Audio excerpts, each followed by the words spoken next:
Assalamualaikum, jumpa lagi. Jumpa lagi sedikit pengusian lah daripada saya dalam teknik-teknik ternakan secara kecil-kecilan dekat belakang rumah ni.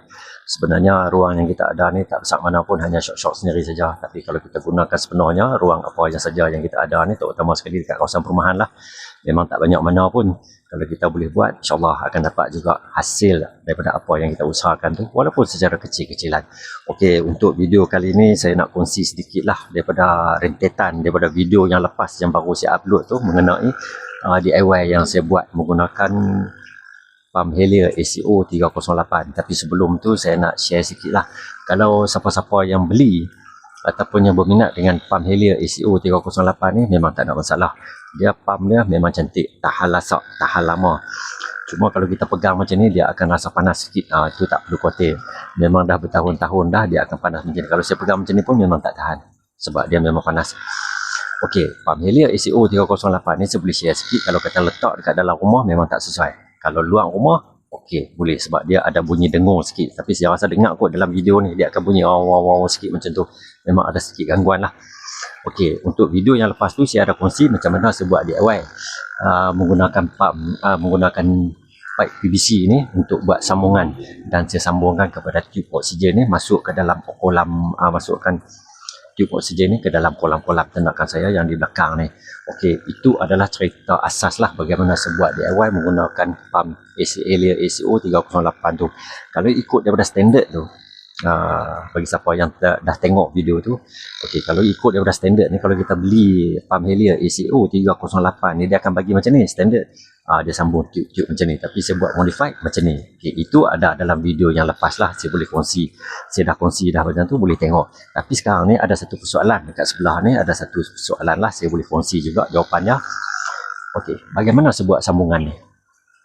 Sambungan daripada pump ni menggunakan piping yang macam ni, DIY sikit kita buat untuk sambung mai ke pipe PVC ni. Jadi nampak macam ada berlapis sikit lah. Kalau kita tengok dari sini mungkin nampak berlapis sikit. Ada cerita dia, saya akan ceritakan nanti kenapa saya buat macam ni. Apa salahnya kalau kata daripada pump sini, mungkin ada yang lebih pandai lah. Anda dekat luar sana mungkin lebih pandai untuk buat DIY, sambungkan terus. Kenapa saya buat macam ni? Okay, ada cerita dia, saya boleh kongsi juga. Okey, selepas ni. Kalau tengok sekarang ni, memang saya zoom sedikit lah, bagi dekat. Senang sikit saya nak cerita, bagi gambaran yang penuh lah. Saya harap-harap boleh lah apa yang saya nak cerita ni. Okey, kalau tengok daripada pump Helier ni, ACO 308 ni, okey, piping dia memang macam ni. Saya buat macam ni, saya buat DIY macam ni. Dan di sini nampak macam berlapis-lapis sedikit lah. Kalau ikut asalnya, dia akan duduk macam ni. Dia akan sambung di sini ya. Macam tu. Kalau ikut standard dia.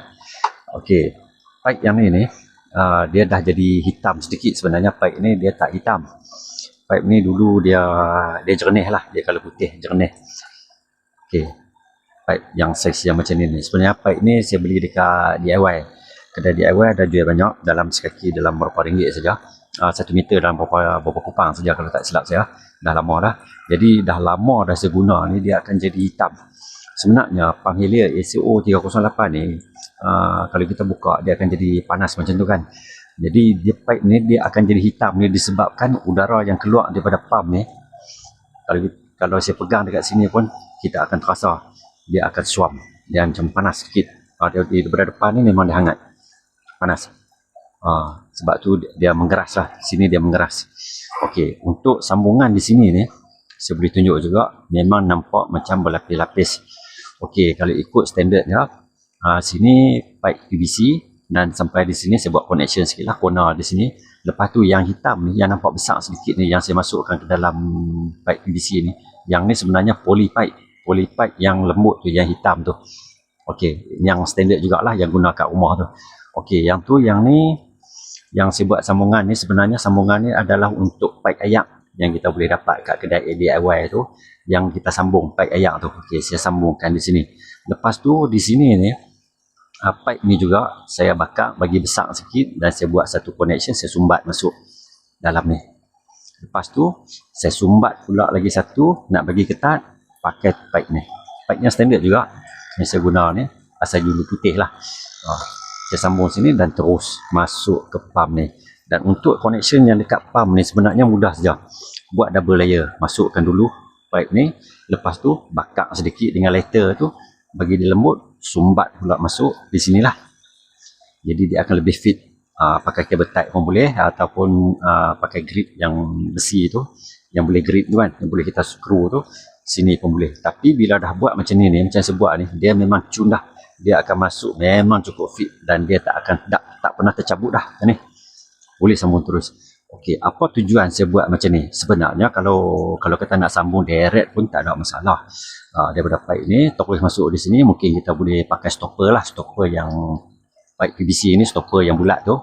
Kita masukkan di situ, harga dia lebih kurang dalam 5 kupang kot, 50 sen lah sebiji tu. Bubur di sini dan kita tebuk satu lubang, cun-cunnya fit yang boleh masuk dengan tube ni masuk dalam tu, dan kita tak perlu nak bohgam lah, nak apalah, tak payah. Kalau boleh bohgam tu kira lagi cantik lah.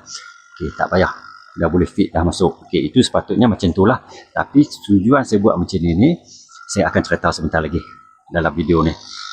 Jadi sambungan dia boleh tengoklah macam ni. Okey, ni saya bagi contoh lah apa yang saya buat.